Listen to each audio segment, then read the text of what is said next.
tomar o poder, né, cara? Dá pra escolher na mão, né? Máquina. Podia ter feito muito mais, né, não? Cara, é tão violento, né? Não, mas eles têm feito muito mais, né? Sempre, né? Eles são violentos, né? Eles guerreiros. Não, não. Você tá vendo? Isso aí, já botar arroz dentro, né? Porque moça tem que tomar naquele dia aí, pô.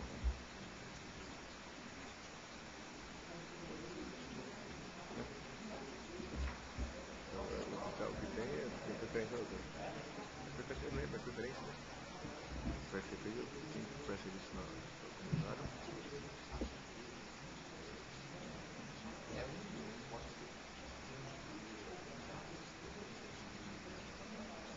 E um doce. Então, você não tem que o cara não conseguiu ter saído, né? Mais formado lá, né?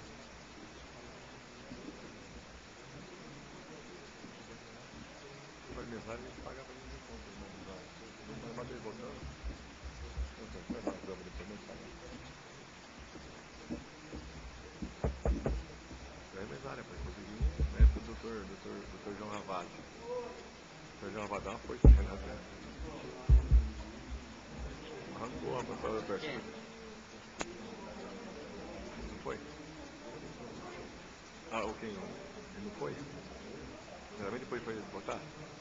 Não, não é? Ah. Quando foi? Foi agora, foi sábado, eu vi lá. Foi sábado. Foi, nossa. Vai na piscina, dentro da piscina, velho. Lá não foi sentado. Sabe que a piscina lá? Aqui é o casamento do Vitinho lá. Aí fechou a piscina inteira. Um, dois, piscina fechada.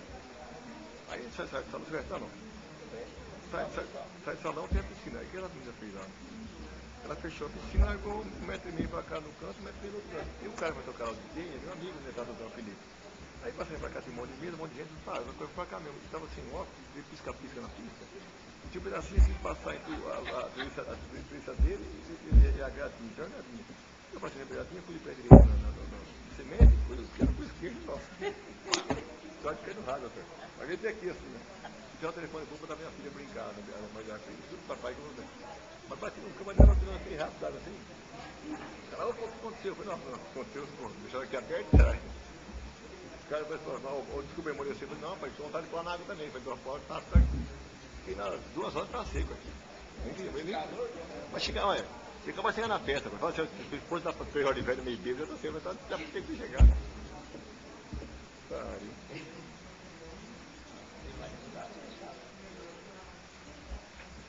Não, mas deu um tomba, velho.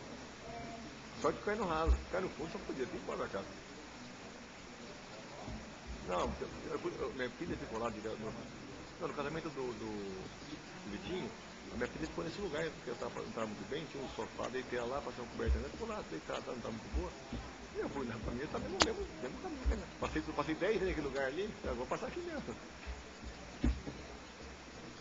Nossa, de dá a mão pra não sair da piscina aí, cara, tô dando risada. Aí deu a mão. Fala aí, Pê. Mas, Pê, dá uma Pê.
Tá? Se quiser lá, eu levo lá o recurso. Quinta-feira tem reunião.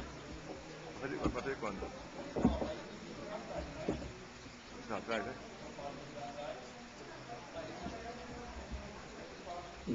Vai ter esse desenho aqui?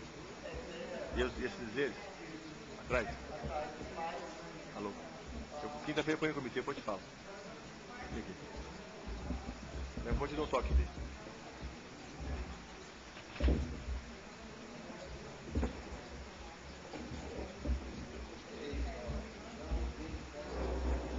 Professor, o cara precisa, lá no Boi Sentada, sábado, casamento, o cara precisa assim. Acho que ela chega na festa, não bebi nada, bebi. Quando andava pra falar com o rapaz do DJ, que estava montando o som, meu amigo lá, tá tocando, eu também tinha a festa e ele foi na frente aí. E a piscina não é grande, então que não veio fechar inteira, ele lá fez. Fechou só um meio, largou 1,5 metro pra cá, 1,5 metro pra ponta lá. Passar no cantinho lá que eu falar com ele, o pisca-pisca que eu tenho sem óculos, tem lá piscando, aí pra televisão, foi na luzinha, aí passei pro que eu quero, num lugar, fazendo um buraquinho assim, ó. O que eu pé no cimento e o que eu perdi, o que eu pesquei. Tudo legal. Olha. Aí vai aqui bater um copão de uísque, meio cowboy pra dar uma. Né, Leandro Oliveira?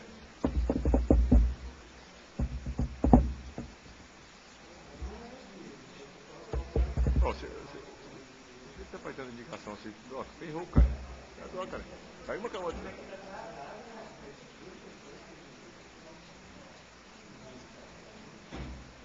Tem que botar a palavra, depois. Tem que botar a palavra.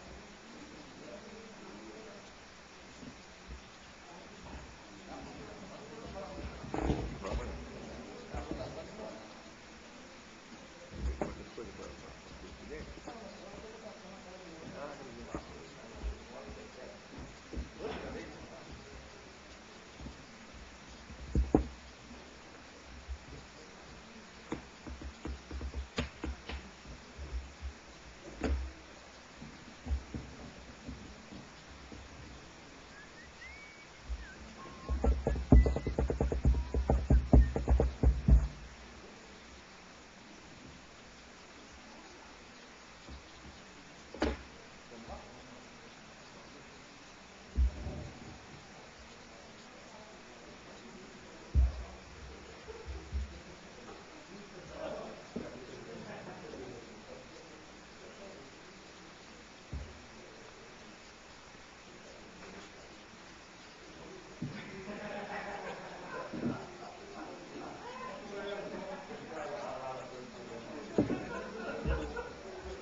Reaberta a sessão, eu ofereço a palavra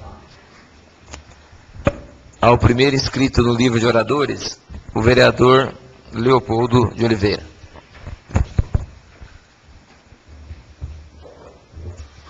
Senhor presidente, nobres colegas vereadores, ouvintes da rádio e internautas, plateia aqui presente, boa noite. Faz umas 2 sessões que a gente não tem usado a tribuna, que não tem lido indicações também, tem alguma coisa que às vezes pode não estar no timing exato, né? Mas a gente corre atrás aqui.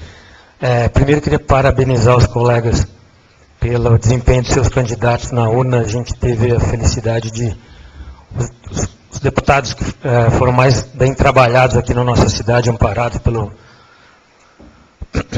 seja pelo Legislativo, pelo Executivo, foram os mais bem votados e foram eleitos também, né? Isso nos conforta bastante. A cidade sempre precisa de um apoio aí de um deputado para inúmeras causas.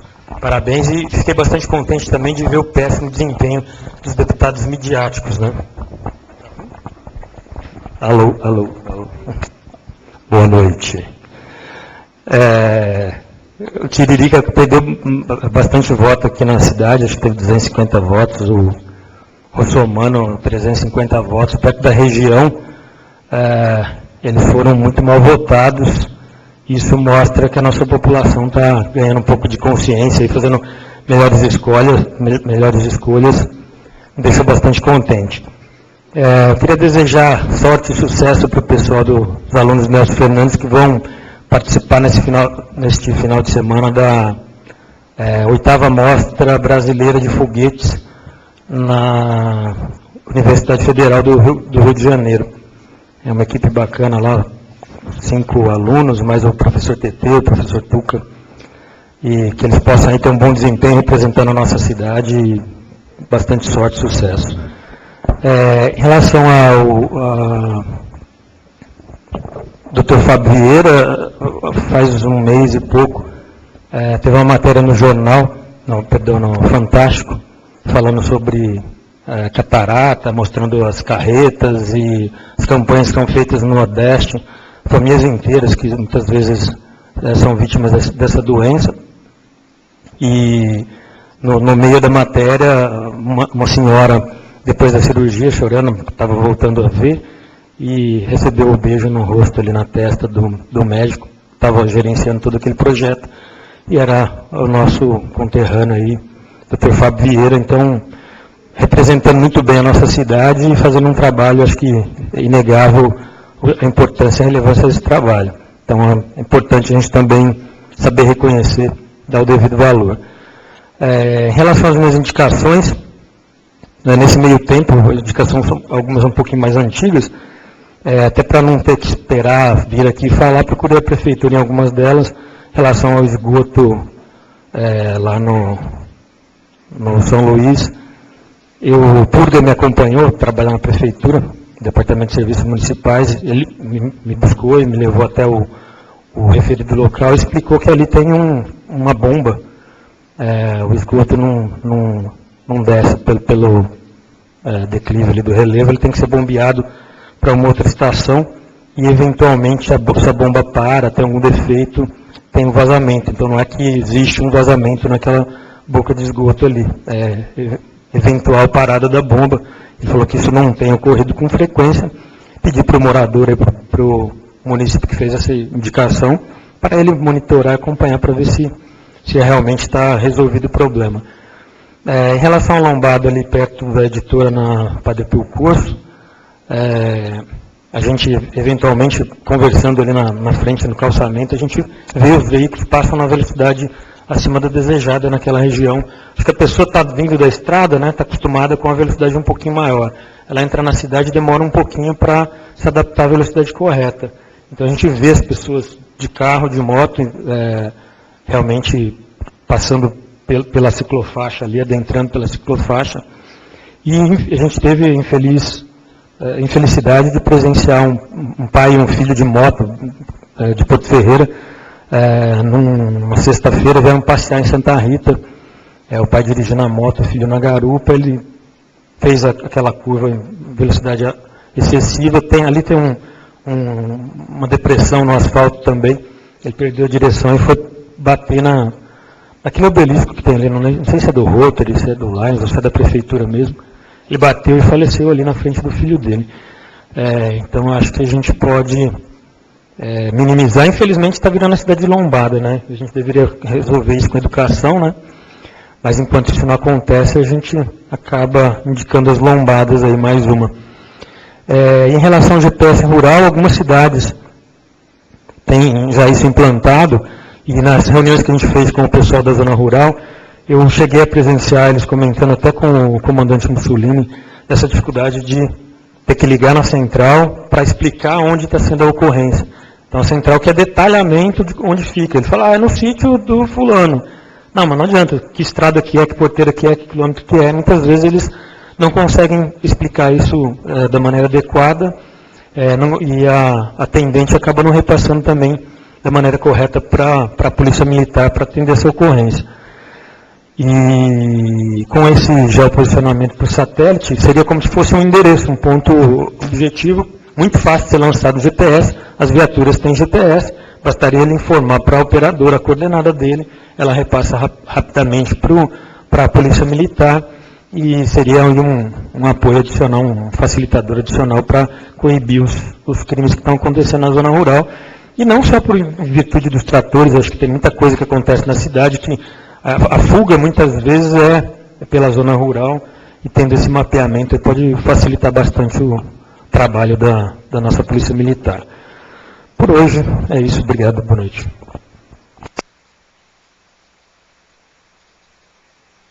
Ofereço a palavra à vereadora Norma Jamos Vilela.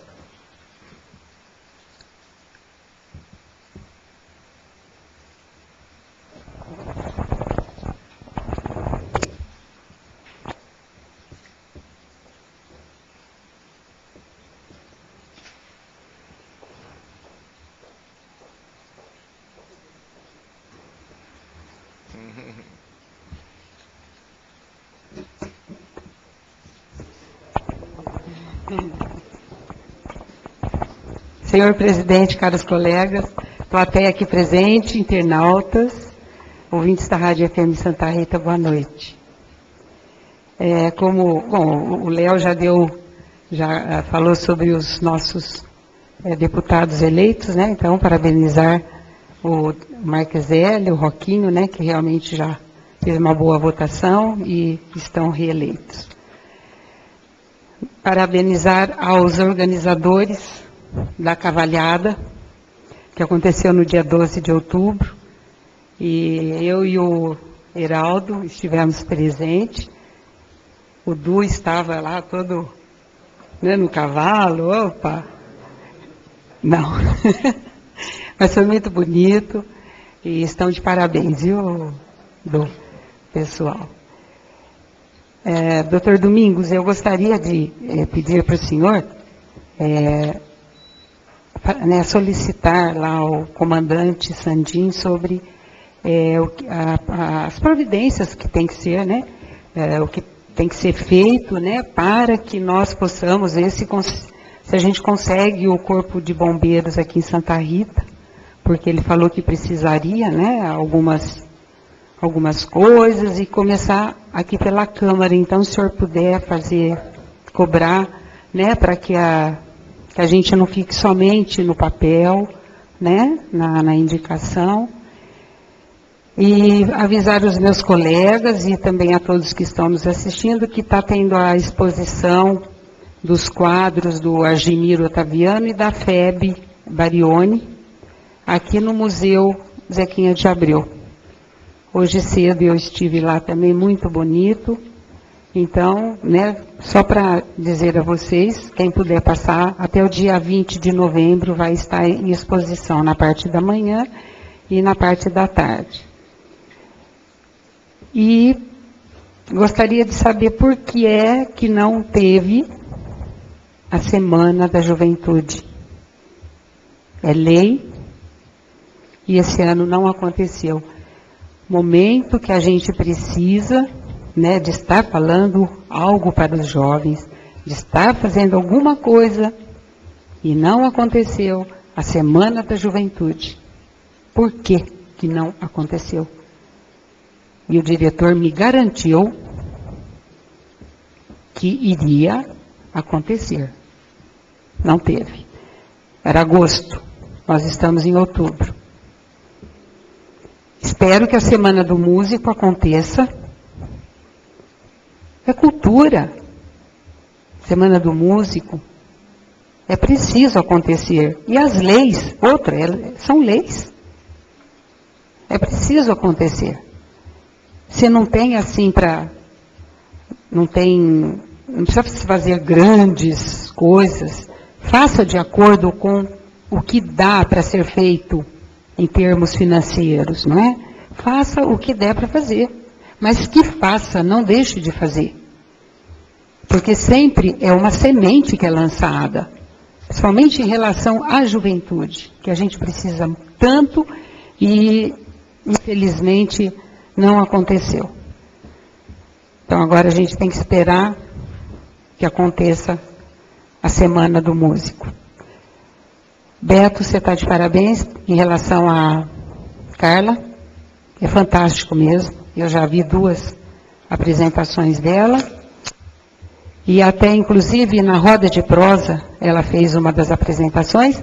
E só para que vocês saibam que a Sirene, através da Sirene, que ela criou esse projeto Roda de Prosa, ele foi escolhido para participar do 7º Seminário Internacional das Bibliotecas. Foi escolhido Roda de Prosa. Vai participar agora dia 18 de novembro, eles vão participar com esse Roda de Prosa. Então, é muito bom isso. Então, a Sirene está de parabéns. Em relação ao ICMS ecológico, que é a indicação que eu fiz, porque eu só posso realmente fazer uma indicação, a gente espera que realmente o doutor Leandro possa estar fazendo aí o projeto para que a gente possa preservar realmente os mananciais. Então, que tem que ser feito um projeto realmente para usar esse recurso do ICMS ecológico. E quanto ao requerimento que eu já tinha feito sobre o AFEHIDRO, eu fiz um requerimento já faz algum tempinho, e eles mandaram a resposta. Só para lembrar,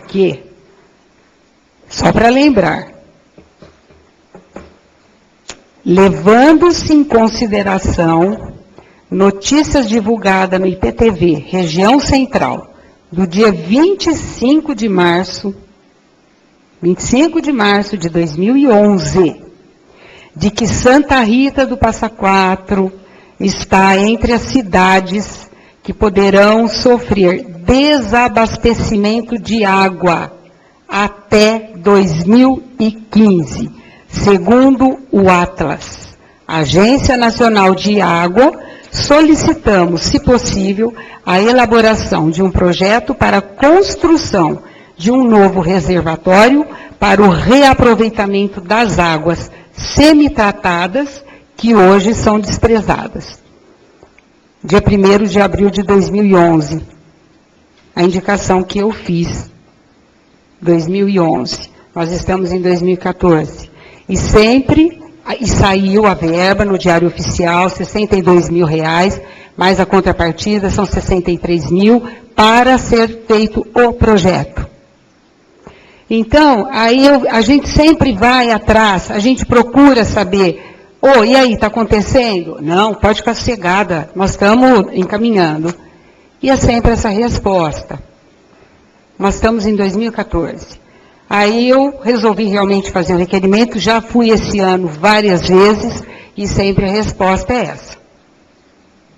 Então, eu fiz um requerimento, eles me mandaram a resposta, e colocando assim, este departamento informa que o referido processo encontra-se em andamento, estando a empresa vencedora da licitação, atendendo às recomendações apontadas pelo agente técnico CETESB no ofício 118/2014. Quanto à conclusão do processo, supomos que se dará em dezembro de 2014, prazo este solicitado pela empresa para entrega dos trabalhos. Então, aqui depois ele coloca o que foi que os motivos pelos quais eles tiveram que prorrogar. Então, está pedindo mais um prazo de 6 meses. Então, a gente espera que aconteça, porque a verba veio, essa empresa aqui, ela já recebeu R$33 mil, porque eu fui, conversei, recebeu já, tem mais o restante no banco, e as coisas são assim, demoradas, e não acontece. Então, é um jeito, um modo realmente de reaproveitar a água. Porque isso daqui não é coisinha pequenininha, não. Então tem que correr atrás, depois, de verba, para fazer acontecer. Então a gente espera que o Departamento de Obras realmente também fique em cima da empresa para poder terminar esse projeto. Agora deu um prazo aí de 6 meses. E a gente espera que realmente aconteça para o bem da nossa cidade. Muito obrigada.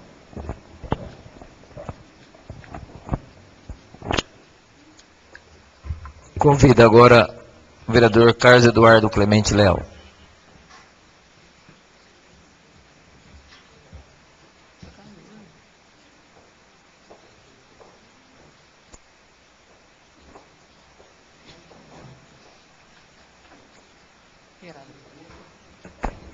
Senhor presidente, secretários, os colegas, aos presentes aqui também, os internautas, os ouvintes, boa noite. Eu pedi a palavra, só para complementar, Norma, com relação à indicação que você fez. No ano passado eu participei de uma audiência pública com referência à iluminação pública em Salto. Nós ficamos lá 3 dias discutindo, inclusive a parte da questão jurídica com relação a prefeitura, ela vai ter que assumir o parque de iluminação pública. Na verdade, isso é uma bucha muito grande. Por quê? O parque de iluminação está totalmente sucateado. Na época, havia um município só que havia conseguido uma liminar na justiça para não assumir o parque. E por fim, depois nós ficamos sabendo que a liminar foi por água abaixo então é assim, infelizmente é de goela abaixo mesmo. Isso era para ter acontecido em janeiro desse ano, não aconteceu, ficou para janeiro de 2015.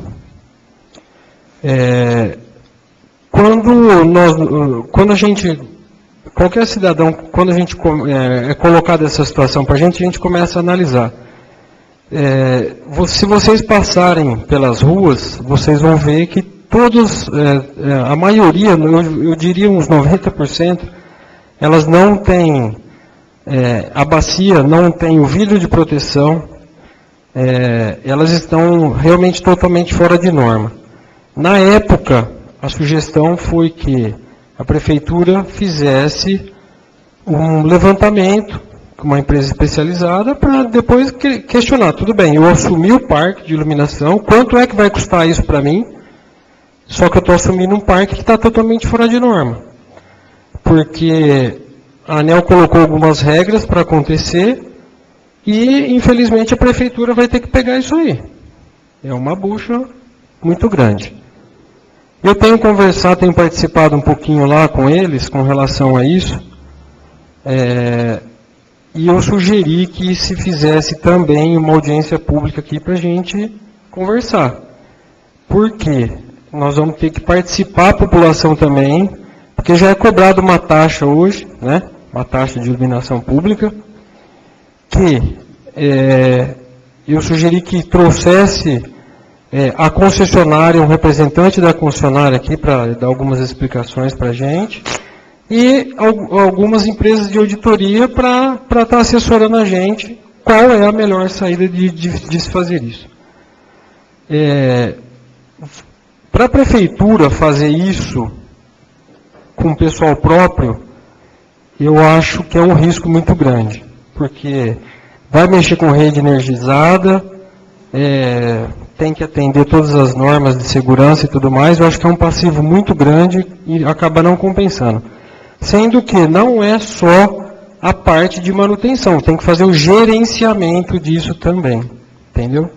Então, não é uma simples questão, vamos montar uma caminhonete com uma escada, 2 eletricistas, o cara troca a lâmpada. Não é simples assim, é bem complicado. Então, tem que fazer o gerenciamento também disso. E depois tem toda a parte de logística, a parte de compra de material, a parte desse gerenciamento também, que Algumas das prefeituras que estavam lá participando com a gente no ano passado já estavam contratando essas empresas para estar prestando esse tipo de serviço, porque realmente não compensa ter uma estrutura dentro da prefeitura para estar atendendo o tipo de serviço que o prefeito vai ter que passar a gerenciar a partir do ano que vem. Então, o Leandro me disse o seguinte, que ele já estava em contato com o pessoal da Electro, da gerenciadora, se eu não me engano é o Eduardo Zornoff, aí de Campinas, e eles já estavam montando esse corpo de pessoas para a gente estar montando essa audiência aí para a gente conversar sobre isso, sobre custos e tudo mais, como é que vai ficar isso aí. Isso. Perfeito. É isso aí. Mesmo porque isso aí vai ter que entrar, essa discussão vai ter que entrar esse ano. Por quê? Porque na parte legal, né, doutor, tem o que for decidido, tem o princípio da anterioridade, é isso, né? É isso? O que for aprovado esse ano só pode ser cobrado, isso, né? Então, esse tipo de discussão vai ter que acontecer esse ano. Não tem como não acontecer esse ano. O Lucas pediu a reforma lá do CAIC. O ano passado, inclusive, teve perda quase que total lá da biblioteca. Nós tivemos lá no ano passado, Lucas, vai vir a resposta para você aí. Eu não sei o que vai vir nessa resposta, mas a dificuldade que nós encontramos é o seguinte. É um prédio muito antigo, a cobertura são de placas de concreto, que você não encontra mais empresa nenhuma e nem material para fazer mais a vedação entre isso. E nós não conseguimos arrumar empresa para fazer isso. Então, aquilo ali é um outro problema. Eu acho que, vamos ver a resposta que vai vir no departamento aí, e eu imagino que é trocar o telhado.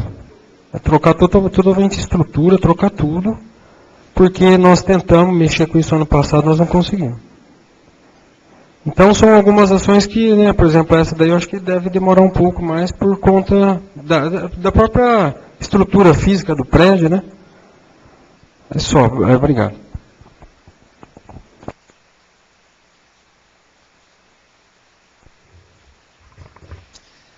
A seguir, nós passaremos então à ordem do dia.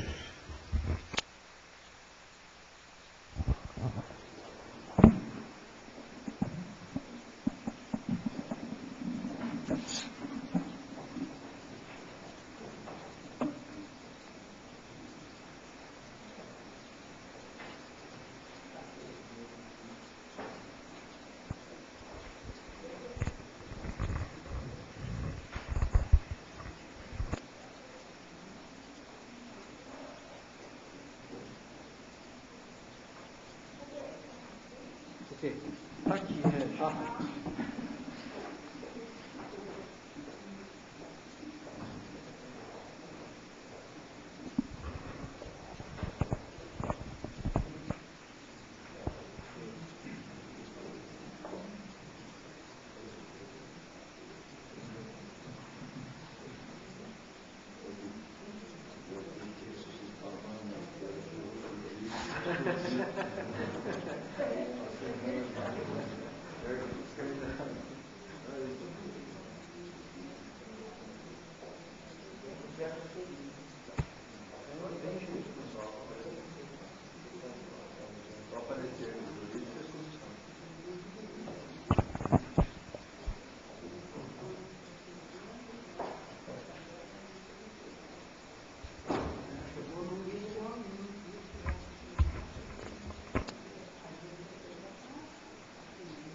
Santa Rita do Passa Quatro, 19 de setembro de 2014, assunto: requerimento para a elaboração de parecer jurídico acerca do veto integral ao projeto de lei número 63 de 2014, encaminhado pelo Poder Executivo Municipal à Câmara Municipal. A Procuradoria Jurídica, senhor Procurador Jurídico, considerando o encaminhamento feito pelo excelentíssimo senhor Prefeito Municipal a esta Casa de Leis, de veto integral ao projeto de lei 63 de 2014, através de ofício protocolado sob o número 339, 17 de setembro de 2014, solicitamos parecer jurídico sobre o referido veto para posterior manifestação dessa Comissão de Constituição, Justiça e Redação e consequente deliberação plenária a respeito de sua manutenção ou rejeição total ou parcial. Comissão de Constituição, Justiça e Redação, vereador Leopoldo Augusto Alves de Oliveira, presidente, vereador Paulo César Miciato, relator, vereador Sebastião César Barioni, membro. Ao Ilustríssimo senhor Heitor Camargo Barbosa, Procurador Jurídico da Câmara Municipal de Santa Rita do Passa Quatro. Senhor presidente, por favor, pela ordem. Como líder da bancada do PSDB, essa bancada está pedindo vistas a esse projeto. Vereador, a vista não pode ser concedida, tá? Tendo em vista que já deu os 30 dias, e nós temos que votar na primeira sessão, tá?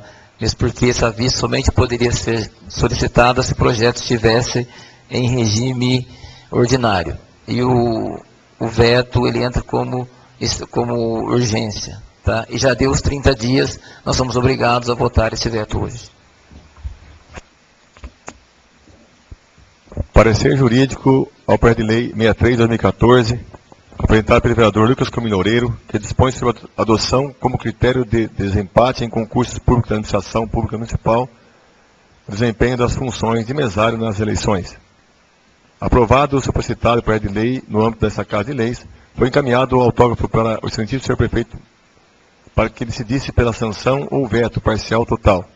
Instados o Instituto Brasileiro de Administração Municipal, IBAM, e a Procuradoria do Município manifestaram-se pela inconstitucionalidade formal, vício de iniciativa e material, desrespeito ao princípio da isonomia.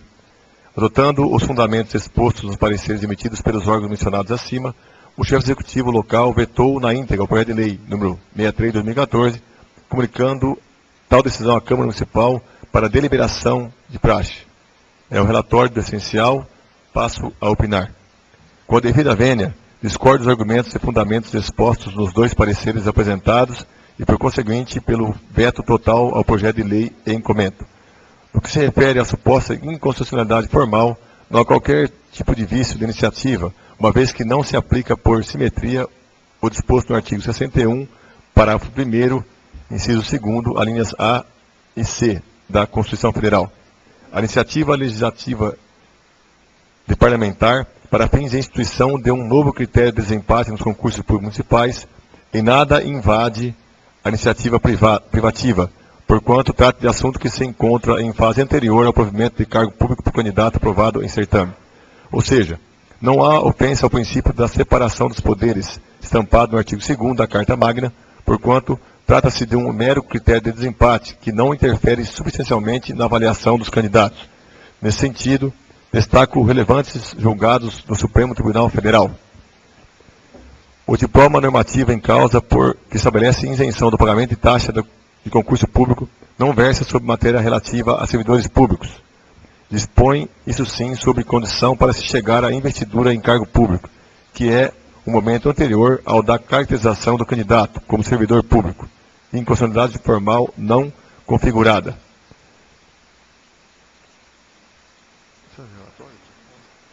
Agravo regimental no agravo do instrumento Lei 3.737/2004, do município do Rio de Janeiro, inconstitucionalidade formal, não ocorrência precedentes.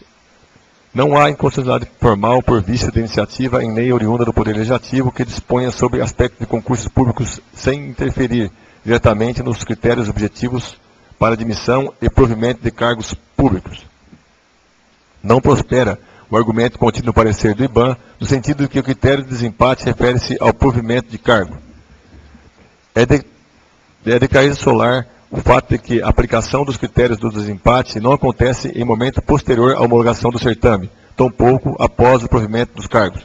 Pelo contrário, os critérios de desempate compõem o processo de seleção e, conforme se desprende do parágrafo 1º do artigo 61 da Constituição Federal, não se encontram no rol taxativo de iniciativa legislativa privativa do chefe do Executivo, visto que não se confundem com o regime jurídico dos servidores ou forma de provimento de cargos. Afastada, pois, a alegada inconstitucionalidade formal, ingresso no aspecto material.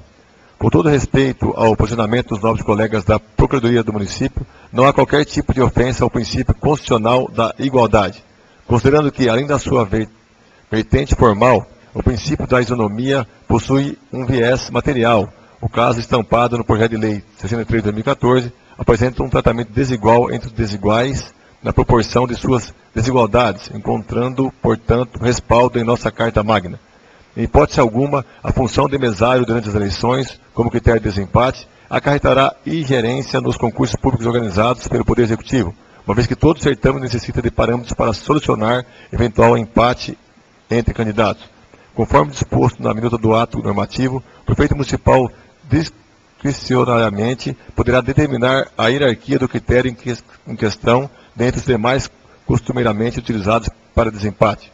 Ou seja, a seleção dos candidatos não sofrerá qualquer tipo de prejuízo, tendo em vista que a avaliação calcada no conhecimento continuará incólume. Para que o discriminem possa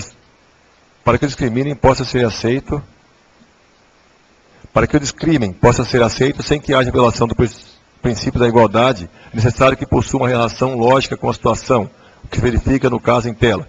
Tratando-se de concurso público, nada mais natural que, após o empate nos exames de conhecimento, seja privilegiado aquele que cumpriu um munus público.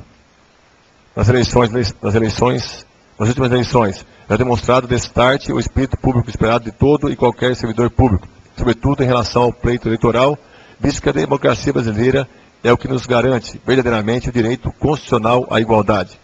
Ainda que existam algumas pessoas que, por restrições legais, não possam atuar como mesários durante as eleições, trata-se de um número bastante reduzido, que de maneira alguma inviabiliza a concretização da isonomia, notadamente pelo fato do grupo que fará jus ao privilégio de ser aberto, isto é, por se tratar de um serviço que a pessoa poderá prestar voluntariamente, bem como por envolver uma coletividade indeterminada, não gerando, consequentemente, violação ao princípio da impessoalidade, uma das vertentes do princípio da igualdade no âmbito da administração pública. Corroborando esse entendimento, destaco a boa doutrina do ilustre administrativa Celso Antônio Bandeira de Melo. O princípio da igualdade interdita tratamento desuniforme às pessoas. Sem embargo, consoante se observou o próprio da lei, sua função precípua reside exata e precisamente em dispensar tratamentos iguais, isto é, as normas legais nada mais fazem que discriminar situações à moda que as pessoas compreendidas em umas ou em outras vêm a ser escolhidas por regimes diferentes, donde a algumas são deferidos determinados direitos e obrigações que não assistam às outras, por obrigadas em diversas categorias, regulada por diferente plexo de obrigações e direitos. Prosseguindo nos ensinamentos do ínclito jurista supercitado em sentido contrário, é possível concluir que o projeto de lei 63 de 2014 encontra-se dentro dos parâmetros constitucionais, notadamente quanto à isonomia, em verbos. A ofensa ao preceito constitucional da isonomia quando, inciso 1º, a norma singulariza atual e definitivamente um destinatário determinado, ao invés de abranger uma categoria de pessoas ou uma pessoa futura e indeterminada. Inciso 2º, a norma adota como critério discriminador para fins de diferenciação de regimes, elemento não residente nos fatos, situações ou pessoas por tal modo desequiparadas. É o que ocorre quando pretende tomar o fator tempo, que não descansa no objeto como critério diferencial. Inciso 3º, a norma atribui tratamentos jurídicos diferentes em atenção a fator de discrimen adotado que, entretanto, não guarda relação de pertinência lógica com a disparidade de regimes outorgados. Inciso 4º, a norma supõe relação de pertinência lógica existente em abstrato, mas o discrimen estabelecido conduz a efeitos contrapostos ou de qualquer modo dissonantes dos interesses prestigiados constitucionalmente. Inciso 5º, a interpretação da norma extrai dela distinções, discrimens, desequiparações que não foram professadamente assumidos por ela de modo claro, ainda que por via implícita. Caso isso não fosse aceito, as hipóteses de inexigibilidade reflexa, por exemplo, poderiam ser consideradas inconstitucionais por cercear a capacidade eleitoral passiva do cônjuge, companheiro e alguns parentes do agente político ocupante de mandato eletivo. No mesmo sentido, os vários concursos que isentam o candidato do pagamento de taxa de inscrição, caso demonstre ser doador de sangue. Muitas pessoas, seja por questões de saúde, seja por compleição física, não podem ser doadoras e, consequentemente, não têm direito à benesse da isenção supra. De igual modo, os certames de órgãos de entes políticos distintos que adotam o serviço do mesário durante as eleições, bem como o serviço de jurado no Tribunal de Júri, conforme certames do Tribunal Regional Eleitoral de São Paulo e Tribunal de Justiça de Minas Gerais, respectivamente. Isso se deve ao fato de que não existem direitos fundamentais absolutos, sendo que a relativização é pauta da teoria da ponderação do jurista alemão Robert Alex. De acordo com o constitucionalista germânico, havendo um eventual conflito entre direitos fundamentais, por meio do princípio da proporcionalidade, determinado direito fundamental pode ser homenageado em detrimento de outro, sem que ocorra uma inconstitucionalidade. Assim, ressaltando que vivemos em um Estado democrático de direito. Assim, ressaltamos que vivemos em um Estado democrático de direito, nos modos do artigo 1º, caput da Constituição Federal, bem como ser a cidadania um dos fundamentos da nossa República, artigo 1º, inciso 2º da Constituição Federal, nada mais razoável e concluente com o princípio da isonomia do que considerar o serviço do mesário durante as eleições como um critério de desempate nos certames municipais, porquanto, nesses casos, o candidato mesário exerceu sua cidadania de forma mais completa do que aqueles apenas compareceram às urnas. Nesse trilhar, ressalto os ensinamentos do renomado constitucionalista alemão. O dever de igualdade na criação do direito exige de todos sejam tratados de forma igual pelo legislador. Mas o que isso significa? É fácil dizer o que isso não pode significar.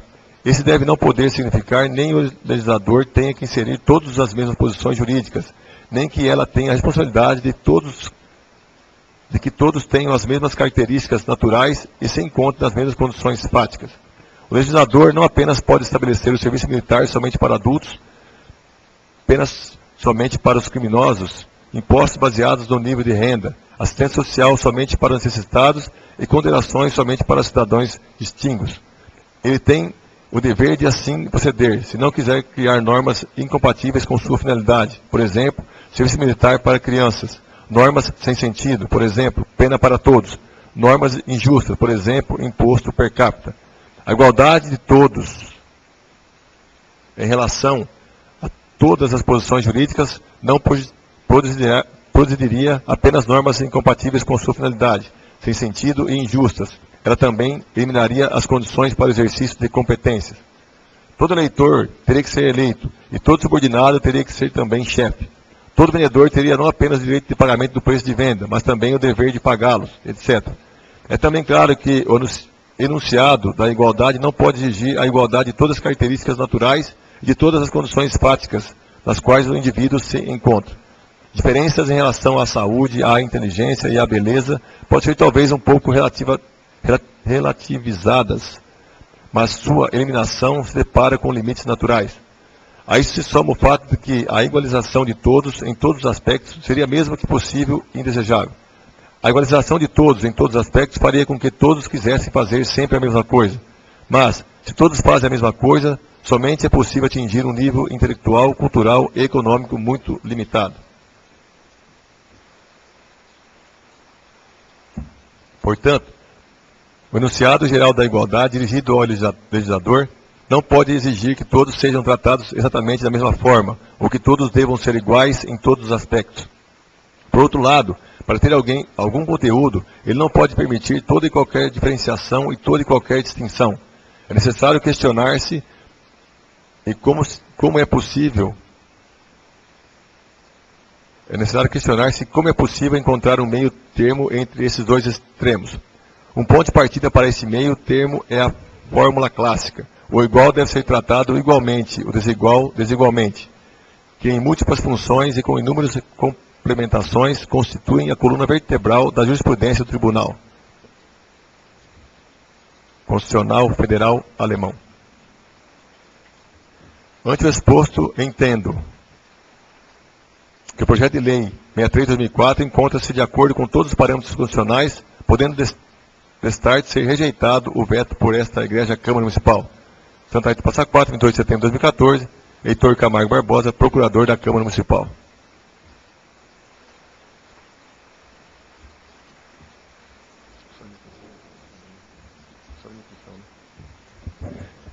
A Comissão de Constituição, Justiça e Redação, tendo como relator a minha pessoa, Paulo César Miciato, acompanha o parecer jurídico do doutor em questão para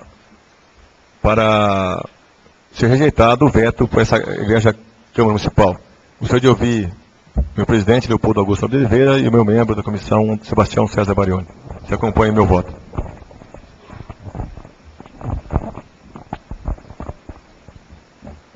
O presidente da Comissão de Constituição, Justiça e Redação acompanha o voto do relator em relação ao projeto e o veto. Eu, como membro, apoio o presidente. Voto favorável.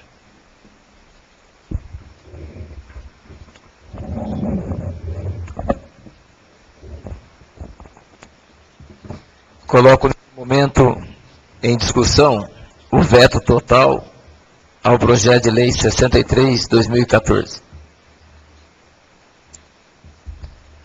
Eu coloco, então, agora em votação secreta o referido veto ao projeto de lei 63/2014, convidando cada um dos senhores vereadores para votarem e depositarem sua cédula na urna. A chamada será feita por ordem alfabética.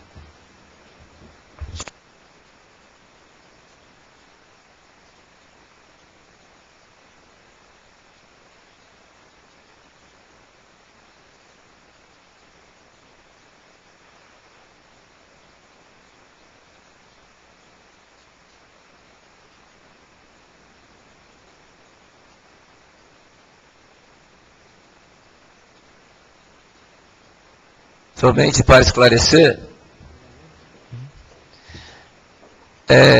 o voto é secreto, será depositado aqui nossa urna improvisada, todos podem dar uma olhada, ela está vazia, tá? Estou fechando ela, permanecerá nessa mesa, e apenas para esclarecer, se o vereador votar sim, ele está sendo contra o veto, ou seja, sim seria pela rejeição do veto, não seria pela manutenção do veto ao projeto de lei 63/2014. Todos entenderam?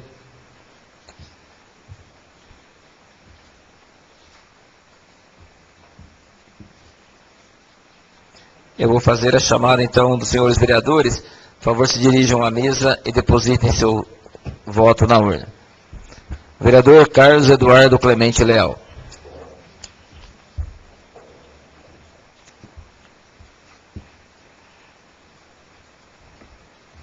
Vereador Domingos Antônio de Matos. Vereador Heraldo Luciano.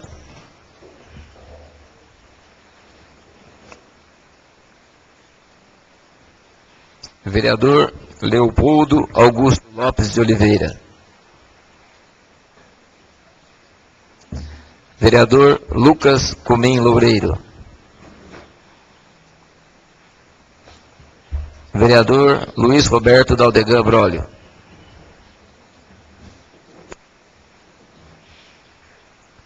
Vereadora Norma Jamos Vilela.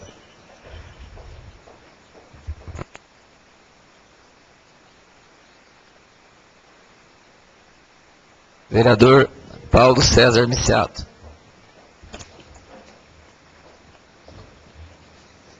Vereador Sebastião César Barioni.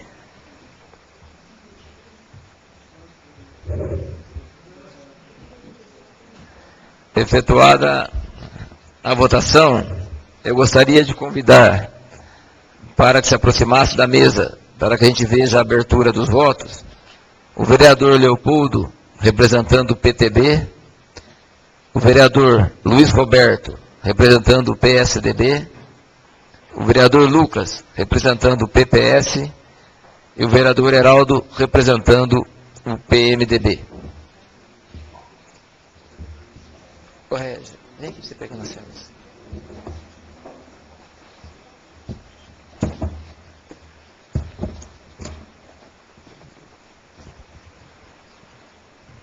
Não. Sim.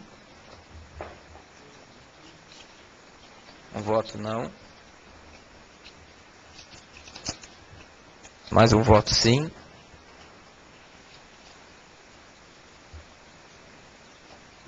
Mais um voto sim. Mais um voto sim. Mais um voto sim. Mais um voto sim. Mais um voto sim. Tem mais um. Mas o último voto não. Então nós temos 1, 2, 3, 5, 6, 7 votos sim e 2 votos não. Confere? Em virtude da votação, a hora apresentada, o veto total ao projeto de lei 63/2014 foi rejeitado por 7 votos contra o veto e 2 votos a favor do veto, ficando então o projeto de lei 63/2014 aprovado. Nada mais havendo a tratar, eu convoco os senhores vereadores para a 18ª sessão ordinária, a ser realizada no dia 3 de novembro de 2014, às 20 horas. E convido também a todos os presentes para a audiência pública, que fará realizar no próximo dia 28 de outubro de 2014, às 19 horas, no atual prédio da Câmara Municipal, situado na rua Emídio Mazzini, 143, para tratar da discussão da proposta orçamentária para o exercício 2015.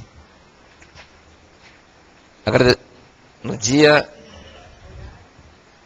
28 de outubro, às 19 horas, isso, no atual prédio que estamos ocupando, a casa alugada. Nada mais havendo a tratar, então, agradecendo a presença de todos, a audiência dos ouvintes da Rádio FM Santa Rita, bem como dos senhores internautas, eu declaro encerrada a presente sessão. Uma boa noite a todos.